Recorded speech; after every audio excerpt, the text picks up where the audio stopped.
I do think there is, in this time of intense change, there are a lot of things that are actually changing for the better. If we can just take it and move it in a very positive direction, I think we can.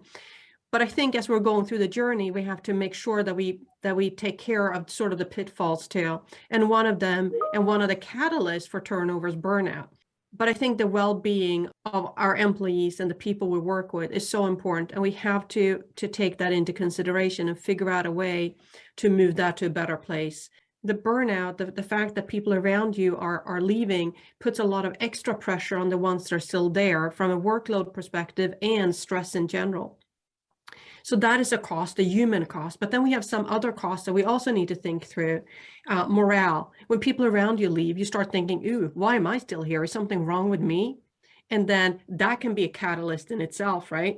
The workload we just talked about. And then we have the skill gap, which that is actually also an opportunity, but it's also scary because a lot of companies, for example, and a skill gap and manpower gap, we did not get mail for the last 3 months other than 2 times a week.